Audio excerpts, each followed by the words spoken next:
Hi, everybody. I'm Amy Hockert with Fox 9. We wanted to bring you some special programming this afternoon and have a conversation with some local folks here who are on a mission to spread awareness about mental health and our teenagers. And so we want to start with a man by the name of Jim Bayer, who is with Eden Prairie Local News. And Eden Prairie Local News has done something pretty incredible. It's a local, small news organization, as you can imagine, and they have really done a deep dive into the mental health, specifically in Eden Prairie, and more specifically, Jim, at Eden Prairie High School. And the series is called Silent Struggles. And I'm wondering if first you can tell us a little bit about Silent Struggles, how this idea came to be. Great. And again, I want to thank you very much for allowing us to talk about this subject on a bigger stage. Yeah. The concept behind the stories came about primarily due to some local incidents in Eden Prairie. The first one that really happened that really prompted it in the final analysis was the incident that took place at Shields. A lot of people will remember that. Yeah, in August of 2022. And when a young man died by suicide in the store. But we've also had 3 suicides of young men who were students at Eden Prairie High School, either at the time or prior to their passing away. And those became, for this town, it seemed those statistics started to concern us, and we were able to establish some grants. We are a very small staff. Yeah. Tell me about your staff. Really, a handful of people working on this series. Right. There were 4 of us that worked on this series, and we're pretty much the only 4 people on the staff that are paid in a part-time way. Otherwise, the organization is almost exclusively volunteer. So the Eden Prairie Community Foundation and the Eden Prairie Morning Rotary donated funds to help us underwrite. What was fueling you in all of this, Jim? Why tell these stories?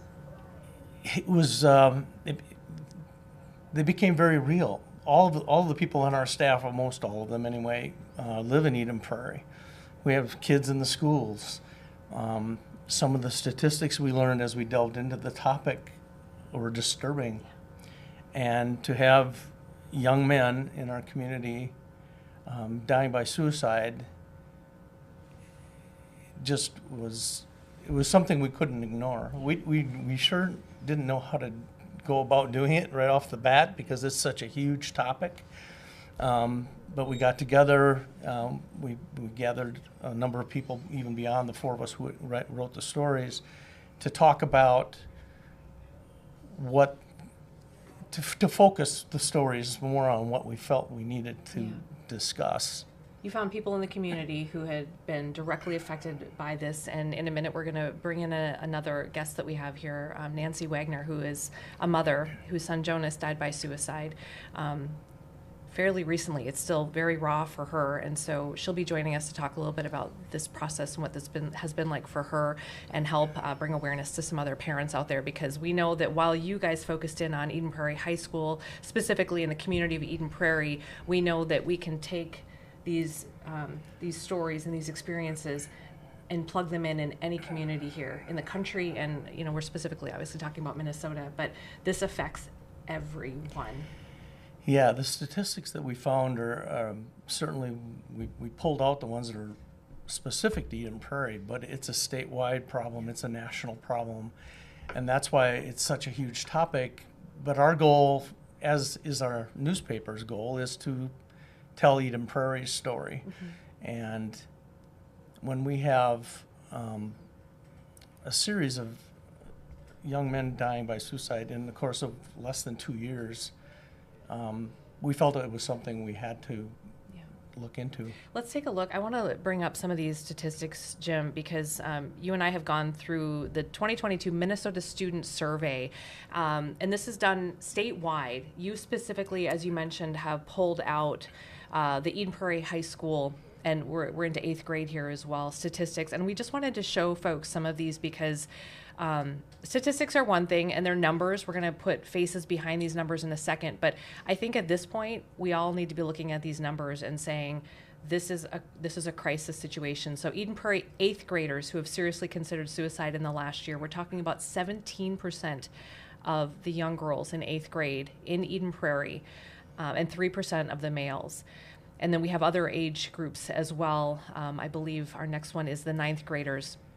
Jim, again, here we're closing the gap on Right. the young men and young women. Yeah, and in the 9th grade, it's 18% of the females, and the numbers of males actually increases as well. And while we did start this project out focusing much on the high school, because the young men were in that age group at that time, Yeah. what we ended up finding is that a lot of this is being incubated at the middle school level. Yeah. And so that's where these statistics are coming from. And these were surprise statistics, quite honestly, since our original thesis was based on males. Yeah. It And was- when we show this next result here, this is 11th graders. This is kind of speaking to what you were just saying, Jim, with the issue really bubbling up starting in middle school, and then we see it just come down a little bit, but still 9% of young women and 4% of males here in the 11th grade have seriously considered suicide in the last year. If you think about, just break down what that means in your head, it's just unbelievable to think about.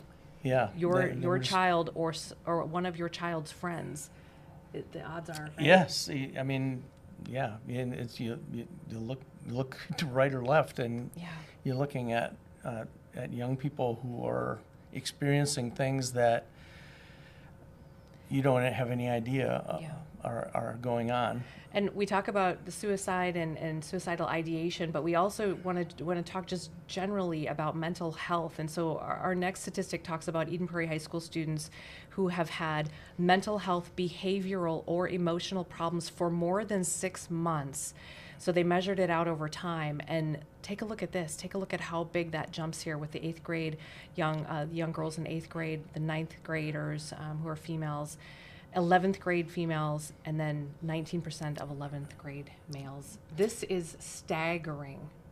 Yes, it is frightening, actually. And these are kids self-identifying themselves as having these issues that they're dealing with. And the 8th and 9th graders doing it in middle school, which is a very formative time of their life. Yeah.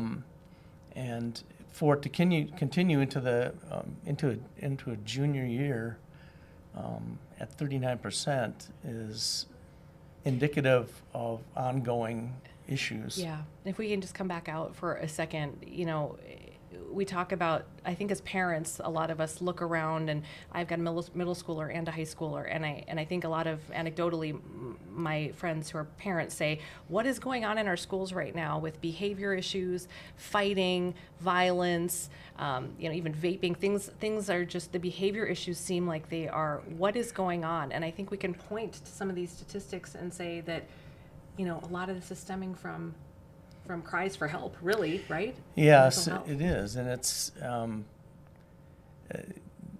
the cries for help look different, I think, in the schools than they do on the surveys. I think when you ask them the question, they're much more apt to answer honestly. Yeah. Whereas, if I sat down with one of my granddaughters and asked them these questions, in many instances, they're just going to deny that there's any problem. And so it's important for them to have an outlet, such as this survey. And the staffs at the middle school and the high school are dealing with huge issues.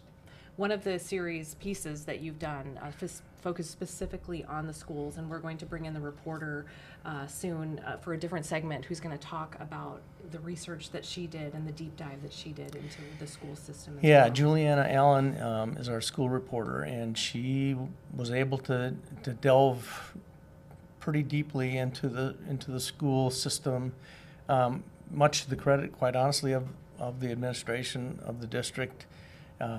After lengthy discussions, Juliana was given access to talk to teachers, counselors, administrators who understand that there's a problem. Yeah.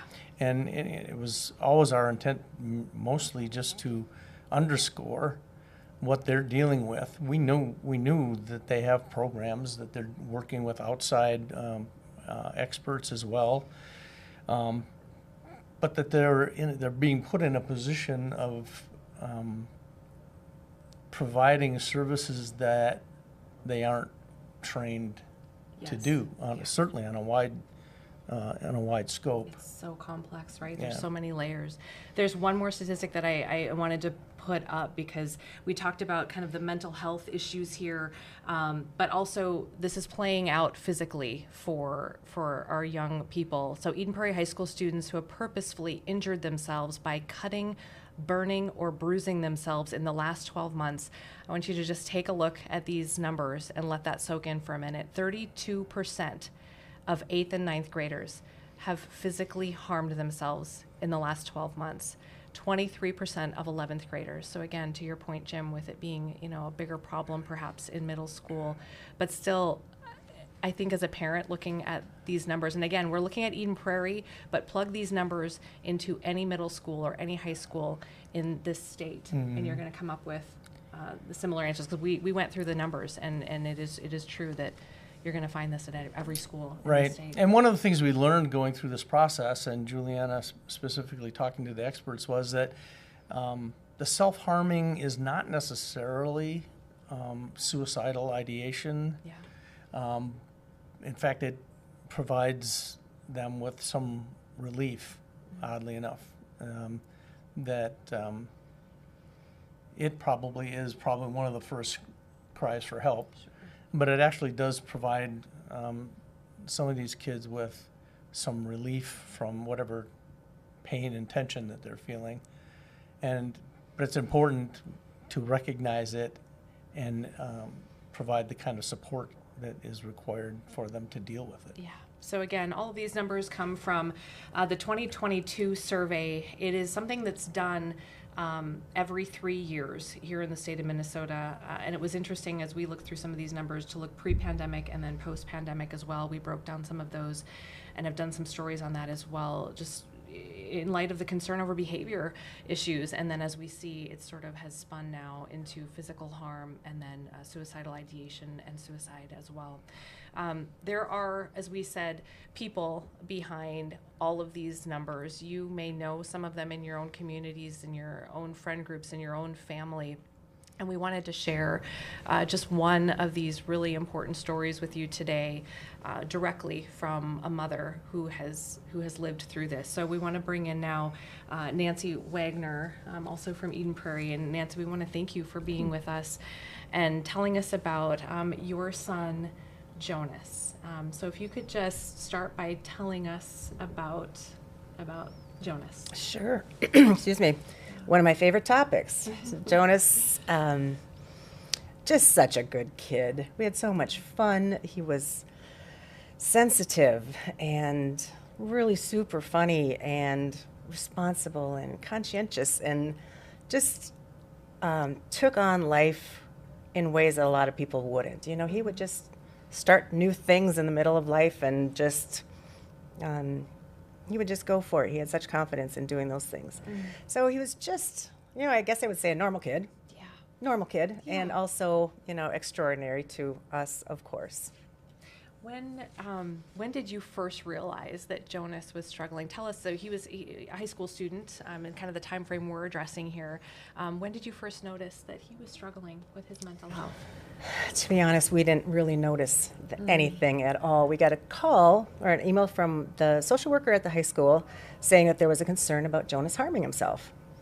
And my husband and I recall it very vividly, our jaws just dropped because we didn't see that coming. We knew everything about Jonas's life leading up to that, but the thought that he was harming himself and thinking about suicide was brand new to us. So I got that call on February 11th, or that email, and he died June 11th. So we had 4 months of dealing specifically with these issues. Can we dig a little bit deeper into that that awareness that you guys learned that he was harming? How did that come about? And let's kind of dig into that a little bit. Well, we had a lot of talks with Jonas, and we discovered that he was cutting as well. And that was surprising. I didn't know that that was such a huge thing in high school, that it's just common knowledge that a lot of people cut. And I didn't know that. And his personality changed. He was getting angrier and treating us differently, using words he hadn't used before. And so we just noticed him just not being himself. So from March, April, May, he wasn't himself at all. And we tried so many things to understand the problem and also deal with it during that 4 months. As a parent of a teenager, how do you differentiate between something is going on here with my kid and my kid's a 16, 17-year-old kid who's just struggling with stuff that those kids struggle with? Right. Well, I guess that's where we would have been before February, is just thinking, oh, he's just a teenage boy.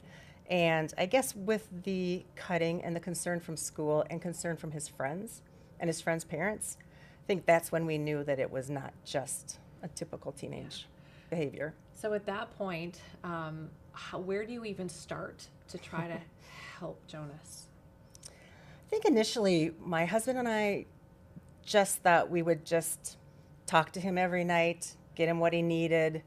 And it wasn't until his behavior changed a little bit that we decided we needed to get external help. So we did get him into counseling, which didn't go very well because he didn't want to go. And we got him into a mental health facility a couple of times, hoping that would help. So we did kind of what we thought we could during that 4-month period. Okay. And then how many obstacles did you run into during that time? Because imagine the time frame that we're talking about here, coming out of COVID, right? And the surge in young people, especially, going to try to find help.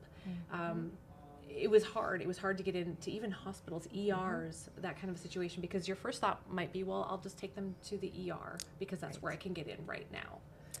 And that's kind of common wisdom. If you want to get someone into a mental health facility, common wisdom is you call 911, because that is how you get in there. And so the first time we brought him to the ER, and he stayed there for 4 days, it was just not a place that he should have been. He wasn't getting the help that he needed, and I wouldn't have done that again, just based on our experience. And the second time, he knew what was coming if we brought him to the ER, so we had to call 911 in that case to just help us get him. And again, he was in the ER for a few days before we actually got into a mental health facility. Yeah. So what worked for you guys the best? And I know it's trial and error in real time at the time, but just helping other parents who may be in a similar situation, what is your advice to help? It feels like once you get into this system, maybe you can start to find a path, or is that not even right? It was difficult when you haven't been through this before. I never know what would happen in a mental health facility. I didn't know what information we could have, how he was being treated. We had meetings with people at the 2 different facilities, but I felt like a fish out of water. I didn't know what was happening, and my visits with Jonas were limited, and his perception was different. And so I guess we went through the system, but I don't know that we completely understood everything that was happening, both at the facility and with Jonas. So we're talking about a time frame here of kind of February of 2021, and then take us to May of 2021. A few months later, a lot is happening in between there. Obviously, you've laid out some of the help that you've tried to get for him at that time. So take us to May, and how is Jonas feeling at this time? May was a hard month. Jonas was fine during the day. He was functional. He went to school and he was getting straight A's. He had 2 jobs that he got to every time he would get there early, and he was very conscientious. So during the day, he was fine. It was in the evening that got tough. And in May, as I mentioned before, the behaviors just got more and more severe. We had to intervene. We had to put more things away so he couldn't get them to assist in a suicide. And he resented what was happening, which made it really hard for us to get through in May. And so he had tough nights in May. And I would go down and talk to him at night just to see what was happening. A lot of times he would turn me away. He didn't want to talk. And other times we had very, very good discussions about what he was going through. But despite that help, it just wasn't what he needed. As a mom, I can't imagine what that must have been like for you. Did you ever think, I can't ever just leave him alone? I can't. That's exactly what I thought. That is exactly what I thought. They had a scale at the facility that we would ask him how he was doing on a scale of 1 to 10. 1 being he's doing okay, but 10's really bad. If it got to a 6 or 7, we were supposed to have eyes on, is what they called it. Well, he knew not to tell us that it was going to, like he was a 7, 8, 9, 10. And so knowing that, I just slept on the floor of his room.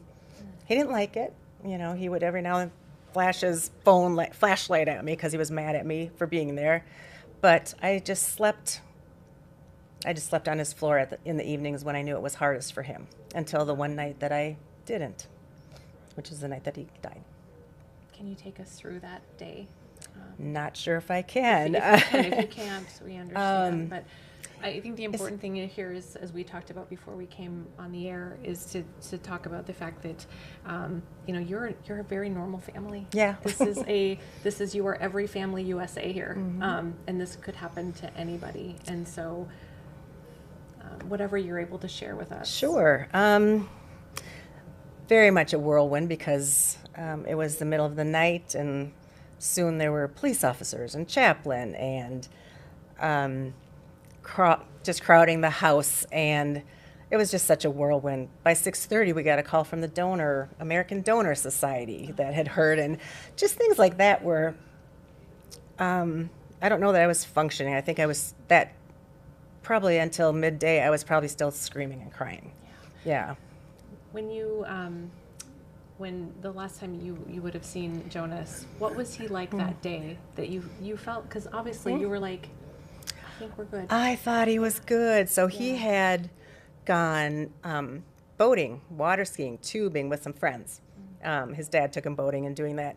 And he was worn out, and that's what I thought. I asked him how he was doing, and he said he was tired. But he was content. He had just spent a day doing something that he loved, being on the water. And we were watching Modern Family. That was one of our things. And we used to try to do impersonations with each other and use those lines on each other. And so he just seemed very calm, and looking back, maybe eerily calm. And he looked fine that night. And I thought, he's so tired, he's just going to sleep through the night. Yeah. And at that age, too, as you've alluded to, they're so smart, and they know kind of the questions and the way to answer the questions. As you look back, if there are parents out there who are watching who are in the thick of it right now with a child who is struggling the way that Jonas was struggling, because you've been through it, what are the things that you have learned that you would like to share with them? In general, and I don't want to sound threatening, but like you said, it can happen to anybody. We were typical family, and we did what we thought was best, which I think most parents do.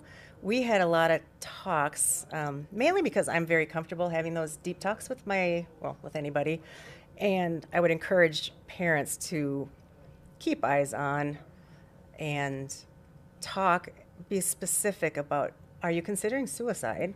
Which I asked Jonas, and he said yes.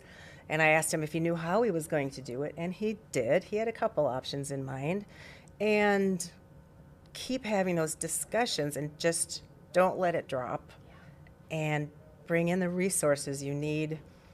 How we spent my full-time job basically in May was just trying to get help for Jonas. So it takes a lot, but parents need to just stick with it. And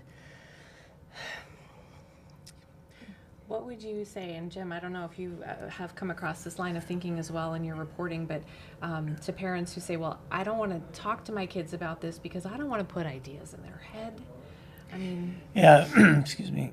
In our discussions with experts, without fail, they advocate for transparency. Just what Nancy was talking about. You have to talk in the real language, and you can't couch it. You need to ask the right questions, and the conversations need to be even among schools and individuals. The conversation needs to be real. Schools are justifiably concerned about suicidal contagion. But at the same point, the folks that are dealing with this, the counselors, the social workers especially, and even the teachers that we talk to, they understand that there has to be a way to communicate about it openly. If it's hidden, things don't go well. Nancy, you want to add to that? yeah, I questioned, at the time I was balancing between respecting Jonas's privacy with our conversations, with telling people to get help. And so I was general when I would talk to, he had a favorite instructor at school, and I emailed him just to say, generally, Jonas is having some mental health issues, and I'd really appreciate if you just, step in whenever you see an opportunity. Kind of be on Team Jonas is what I said. And I didn't hear back.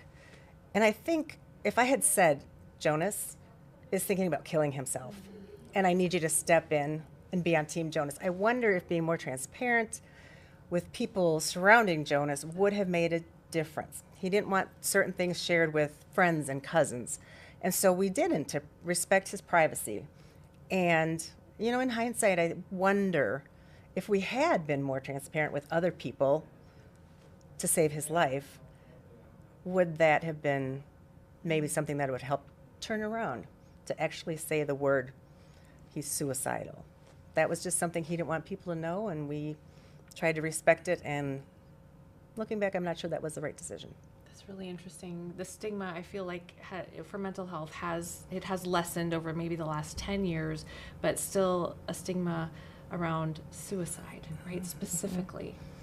How hard has that been for you to deal with in communicating this to other people, and accepting other people's help? I think in cases like this, we look, and I would see you, and I would want to say something to you, but I wouldn't know what to say. What would be helpful? What would not be helpful? How can people support someone who is going through this or has gone through this?